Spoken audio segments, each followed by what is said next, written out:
बहुत ही सुंदर कथा ठाकुर जी से रिश्ता।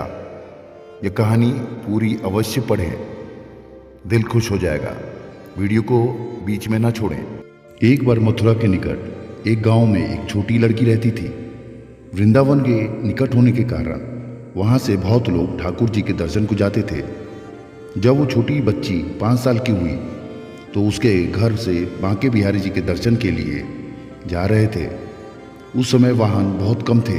उनको दर्शन को जाते देख उस छोटी लड़की ने कहा, पिताजी मुझे भी अपने साथ ठाकुर जी के दर्शन के लिए ले चलो। पिताजी ने कहा, बेटा अभी आप छोटे हो, इतना चल नहीं पाओगे, थोड़ा बड़े हो जाओ तब तुम्हें साथ लेके चलेंगे। कुछ समय बीता। जब वह 7 साल की हुई तो फिर घर वालों का किसी कारणवश वृंदावन जाना हुआ। फिर उस बच्ची ने कहा, पिताजी अब मुझे भी साथ ले चलो ठाकुर जी के दर्शन के लिए। लेकिन किसी कारणवश वह उनको नहीं ले जा सके। बच्ची के मन में ठाकुर जी के प्रति बहुत प्रगाढ़ प्रेम था। वह बस उसका मन में चिंतन करती रहती थी और दुखी भी होती थी कि ठाकुर जी के दर्शन को न जा सकी आज तक। गांव में उसके सभी सहपाठी प्रभु जी के दर्शन कर चुके थे। जब वो सब ठाकुर जी के मंदिर और उसके रूप का वर्णन करते तो इस बच्ची के मन में दर्शन की ललक और भी बढ़ जाती। समय अपने पंख लगा के बढ़ता गया। कई अवसर मिल जाने पर शायद उसके भाग्य में ठाकुर जी के दर्शन नहीं लिखे थे। जब वो 17 साल की हुई तो उसके पिताजी को उसके विवाह की चिंता हो गई। उसका विवाह तय तो हो गया।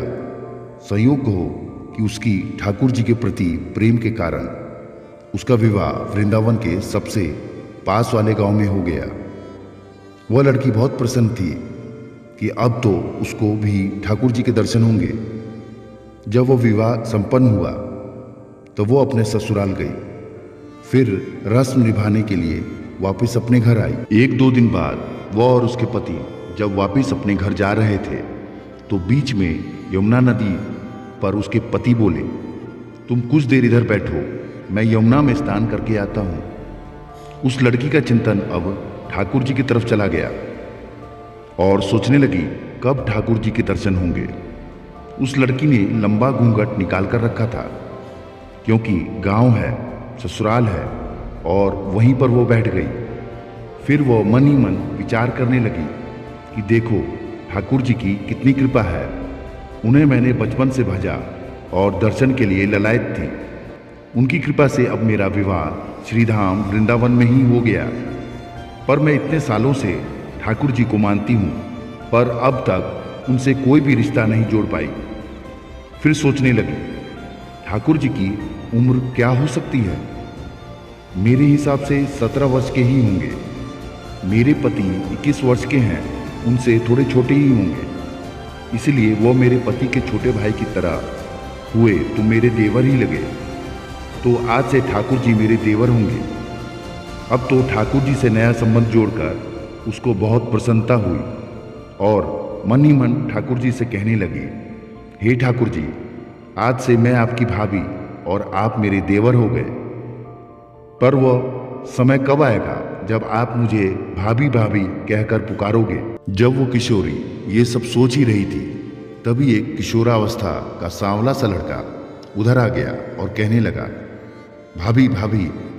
लड़की अचानक अपने भाव से बाहर आई और सोचने लगी, वृंदावन में मैं तो नहीं हूं, ये भाभी कहकर कौन बुला रहा है। वो नहीं थी, इसलिए घूंघट उठाकर भी नहीं देखा कि गांव के किसी बड़े बूढ़े ने देख लिया तो बड़ी बदनामी होगी। जब वह बालक बार बार कहता पर वह उत्तर ही नहीं देती। बालक उसके और पास आया और कहा, भाभी नेक अपना चेहरा तो दिखाई दे। अब वह सोचने लगी, अरे ये बालक तो बहुत जिद कर रहा है। इसलिए उसने और कस के अपना घूंघट पकड़कर बैठ गई कि कहीं घूंघट उठा कर ना देख ले। भाभी आपने ये पर्दा क्यों रखा है, हम तो आपके देवर हैं।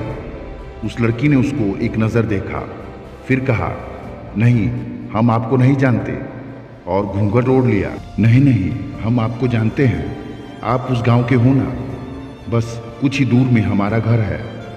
भाभी अपना चेहरा तो दिखाओ। जब कह दिया ना हम आपको नहीं जानते, इनको पता चल गया तो बहुत मार पड़ेगी। भाभी, आप तो नाराज़ हो रही हो। देखो, हम आपके इतने प्यारे देवर हैं, आपसे मिलने के लिए इतनी दूर तक आ गए और आप हो कि बात भी नहीं कर रहे हो। क्यों आप हमसे मिलना नहीं चाहते हो? और इतना कहते ही उस लड़के ने घूंघट खींच लिया और चेहरा देख लिया और भाग गया। थोड़ी देर में उसका पति भी वहां आ गया। उसने अपने पति को सब बात कही। पति बोला, चिंता मत करो, वृंदावन बहुत बड़ा थोड़ी ही है। कभी भी किसी भी गली में ये लड़का अगर मिल गया तो हड्डी पसली एक कर दूंगा, फिर कभी भी ऐसा नहीं कर सकेगा। तुम्हें जब भी और जहां भी दिखे मुझे जरूर बताना। फिर दोनों वहां से चल दिए। कुछ दिन बाद उसकी सासू माँ ने अपने बेटे से कहा, बेटा देख, तेरा विवाह तो हो गया, अब बहू मायके से भी आ गई, पर तुम दोनों अभी तक बांके बिहारी जी के दर्शन के लिए नहीं गए हो। कल तुम जाकर बहू को ठाकुर जी के दर्शन करवा लाना। अगले दिन दोनों पति पत्नी ठाकुर जी के दर्शन के लिए मंदिर जाते हैं। मंदिर में बहुत भीड़ थी। पति कहने लगा, देखो, तुम स्त्रियों के साथ आगे जाकर दर्शन करो, मैं आता हूँ। जब वो आगे गई पर घूंघट नहीं उठाती। उसको डर लगता कि कोई बड़ा बूढ़ा देखेगा तो कहेगा कि नई बहू घूंघट के बिना ही घूम रही है। बहुत देर हो गई तो पीछे से पति ने आकर कहा, अरे बावली, ठाकुर जी सामने हैं, घूंघट काहे को नाई खोली? घूंघट नहीं खोलोगी तो प्रभु जी के दर्शन कैसे करोगे? अब उसने अपना घूंघट उठाया और जो बांके बिहारी जी की ओर देखा तो बांके बिहारी जी की जगह वह ही बालक मुस्कुराता हुआ दिखा। तो वो चिल्लाने लगी, सुनिए, वो जी जल्दी आओ, जल्दी आओ। पति जल्दी जल्दी भागा भागा आया और बोला, क्या हुआ? लड़की बोली, उस दिन जो मुझे भाभी भाभी कहकर भाग रहा था वह लड़का मिल गया। पति ने कहा, कहाँ है? अभी उसे देखता हूँ, बता तो जरा। उसने ठाकुर जी की ओर इशारा करते हुए बोला, ये रहा, आपके सामने ही तो है। उसके पति ने जब देखा तो अवाक ही रह गया और वही मंदिर में अपनी पत्नी के चरणों पे गिर पड़ा और बोला, तुम बहुत ही धन्य हो। वास्तव में तुम्हारे हृदय में सच्चा भाव ठाकुर जी के प्रति है। हम इतने वर्षों से वृंदावन में हैं, पर आज तक हमें उनके दर्शन नहीं हुए, और तेरा भाव इतना उच्च है कि ठाकुर जी ने तुझे दर्शन दे दिए। ठाकुर जी से सच्ची प्रेम से जो भी रिश्ता रखता है तो ठाकुर जी उसे ज़रूर निभाते हैं, जैसे इस कहानी में ठाकुर जी ने देवर का संबंध निभाया। तो दोस्तों, ठाकुर जी की ये देवर भाभी की कहानी आपको कैसी लगी? आप अपनी राय हमें कमेंट बॉक्स में दे सकते हैं। ठाकुर जी को अगर आप मानते हैं तो जय श्री ठाकुर जी महाराज कमेंट में ज़रूर लिखें। चैनल पे पहली बार है तो चैनल को सब्सक्राइब ज़रूर करें और वीडियो को लाइक करना तो भूल के भी ना भूलें। तो फिर मिलते हैं अगली किसी बेहतरीन कहानी में। तब तक के लिए आपका प्यार, आपका आभार।